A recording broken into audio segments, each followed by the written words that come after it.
And the world needs us to have Greenland, including Denmark. Denmark has to have us have Greenland. Donald Trump is furious. He always wanted Greenland, and now he's watching it slip away.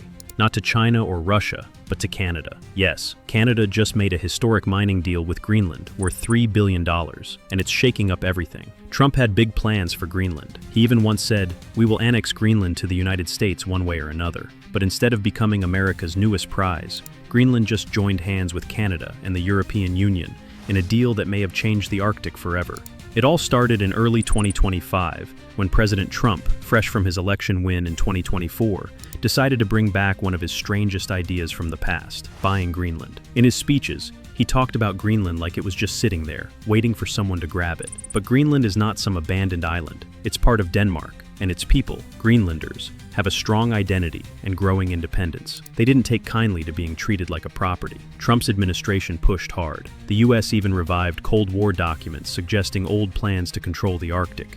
American generals said Greenland's location was vital, claiming it hides Russian submarines and blinds US radars. But behind the military talk was something bigger: minerals. Greenland holds some of the most valuable resources on the planet: rare earth metals, gold, graphite, molybdenum, and even oil. These are the ingredients needed to build electric cars, missiles, clean energy tech, and more.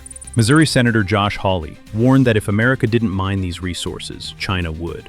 So, Trump's team pitched the Greenland dream as a mix of national defense and economic survival. Dear President Trump, listen very carefully. Greenland has been part of the Danish kingdom for 800 years. It's an integrated part of our country. It is not for sale. Let me put it in words you might understand. Mr. Trump, go.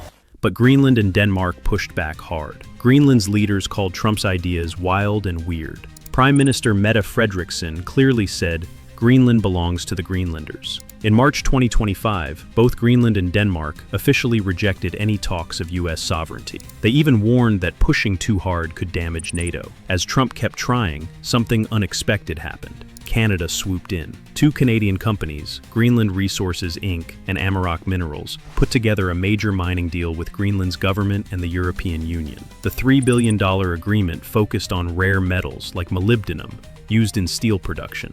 Greenland Resources had already been working on projects in Canada, but now, with EU support and Denmark's export bank behind them, they expanded to Greenland. Amarok Minerals, another Canadian company, picked up an old gold mine that had been paused due to tough Arctic conditions. With funding from Denmark, Norway, the UK, and even US private equity, the gold project suddenly came back to life.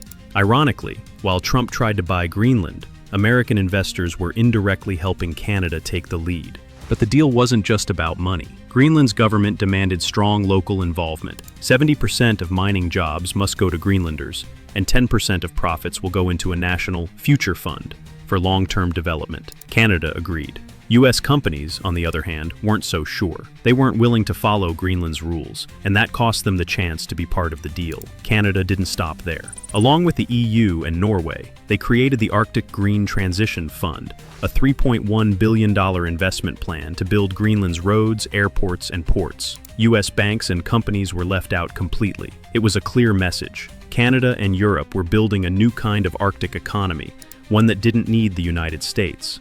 Trump's dream of owning Greenland collapsed, but the fallout didn't end there. The new Canada-EU-Greenland partnership hit US supply chains hard. One example, molybdenum, which is now key to making electric vehicles, reactors, and weapons. Because of the Canadian deal, prices rose, and the US faced delays. Lockheed Martin had to postpone hypersonic missile tests. Raytheon started looking for minerals in Australia and Chile. In Congress, even Republicans started questioning Trump's Greenland obsession. Alaska Senator Lisa Murkowski warned that a fight over Greenland could damage the Arctic environment and break US alliances. Democratic senators proposed a peaceful mining partnership instead. Meanwhile, the US State Department's plan to trade military base access in Greenland for development help was firmly rejected. Obviously, we respect the sovereignty of Denmark, the sovereignty of Greenland by extension.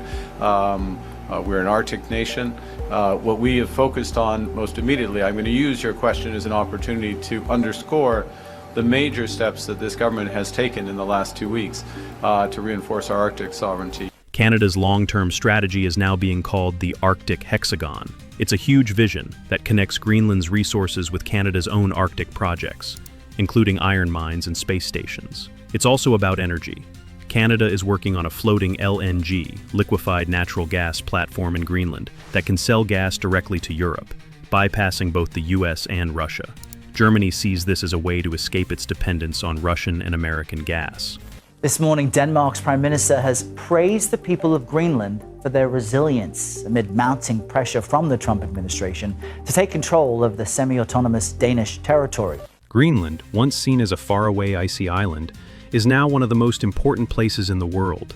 Its minerals power clean energy, its gold fuels global finance, and its position controls Arctic trade routes.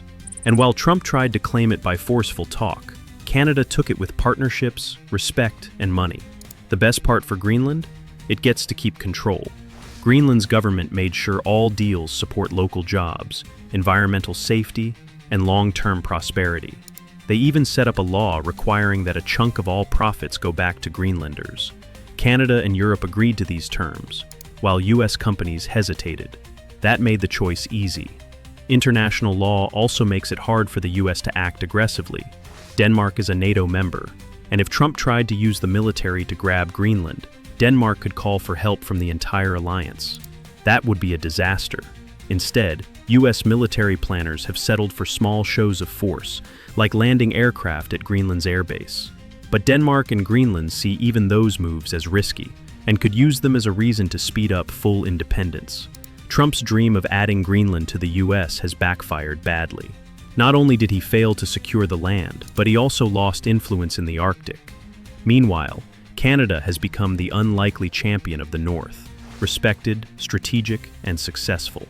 By working with others instead of demanding ownership, Canada turned Greenland into a model for 21st century development. Now, Greenland is no longer a piece of land for sale. It's a powerful player on the world stage. With its rare earths, its clean energy projects, and its new infrastructure, Greenland has gone from icy outpost to economic hotspot, and Canada is holding the keys. As the Arctic heats up, both politically and literally, everyone's watching Greenland. The US tried to own it, Canada chose to partner with it, and in the end, that difference might reshape the future of global power. Trump's failed attempt to annex Greenland shows the limits of old-school power moves in a new world where diplomacy, partnership, and environmental awareness matter more. Canada, often seen as quiet on the global stage, just outplayed the United States in one of the most strategic places on Earth. While Washington talked about ownership, Ottawa offered respect, investment, and cooperation, and it worked. Greenland is now writing its own story, fueled by its minerals, its people, and its future fund. The Arctic isn't just frozen land anymore. It's a hotbed of global competition, and Canada has emerged as a surprising winner. If you found this story eye-opening, make sure to like, subscribe, and share for more updates on global power shifts, Arctic politics, and what the future holds for nations.